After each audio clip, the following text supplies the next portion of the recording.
जय गुरुदेव। शक्तिपात के माध्यम से कुंडलिनी जागरण के संबंध में कुछ प्रश्न और उनके उत्तर। प्रश्न: कितनी विचित्र बात है कि जीव अंतर में अखंड ईश्वरीय संकल्प शक्ति एवं सर्वज्ञता को समेटे हुए भी दीनहीन बना हुआ है।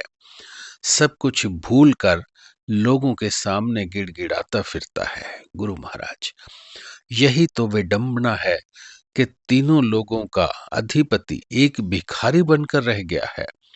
चित्त में अनंत का प्रकाश है और वह सीमाओं में बंधा है। ये सब भ्रम के कारण है। जब तक भ्रम का नाश नहीं होगा, जीव की यही दयनीय स्थिति बनी रहेगी। भ्रम नाश ही साधन का प्रयोजन है। प्रश्न: जो जगत के कार्य भी शारीरिक बल से नहीं, संकल्प शक्ति से ही होते हैं। गुरु महाराज, शारीरिक बल भी संकल्प के अधीन ही कार्य करता है।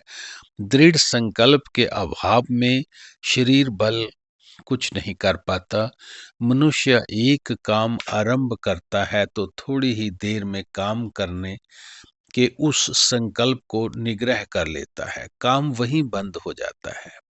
प्रश्न: इसका अर्थ ये हुआ कि प्रत्येक मनुष्य निग्रह करता ही रहता है। गुरु महाराज, किंतु उसका यह निग्रह भौतिक स्तर पर ही सीमित होता है। गुरु के जिस निग्रह की बात की गई है वह अंतर जागृति चेतना की क्रियाओं की अति उग्रता का निग्रह है। ये कार्य प्रत्येक जीव के वश के बाहर है, किंतु अपनी निग्रह शक्ति को साधक बढ़ाने का अभ्यास कर सकता है। प्रश्न: किंतु निग्रह क्या संपूर्ण भाव के विरुद्ध नहीं? गुरु महाराज, विरुद्ध तो है ही, किंतु साधक तब तक व्यवहार नहीं छोड़ सकता जब तक वह स्वयं ना छूट जाए। इसलिए जब क्रियाओं का अत्यंत वेग व्यवहार में बाधक बनने लगता है, तभी निग्रह का प्रश्न खड़ा होता है।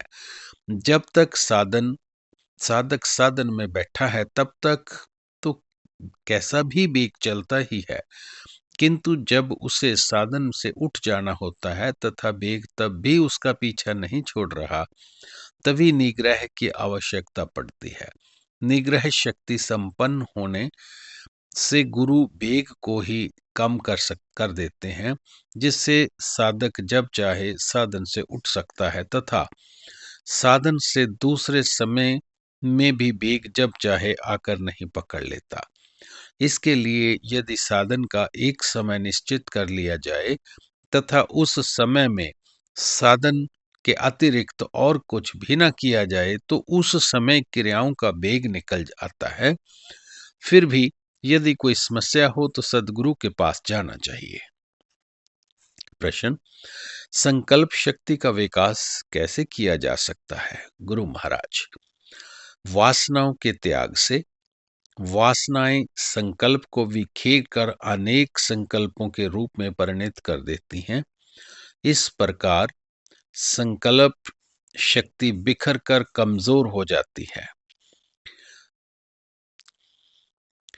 जब शिष्य दीक्षा के लिए प्रार्थना करे तो गुरु को चाहिए कि पहले उसका परीक्षण करे, योग्य समझे तभी दीक्षा देवे।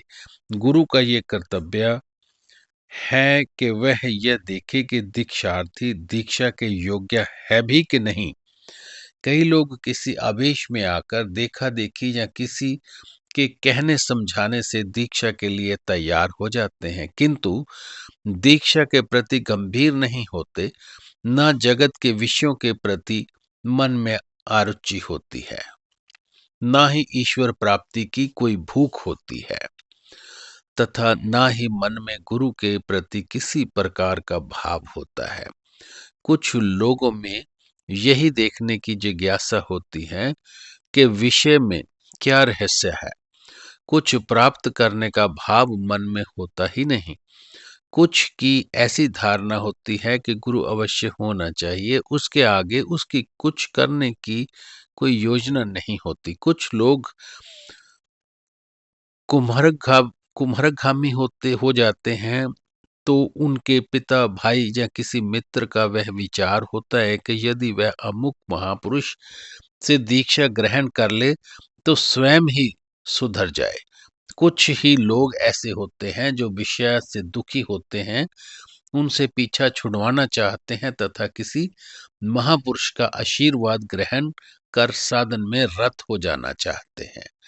जय गुरुदेव।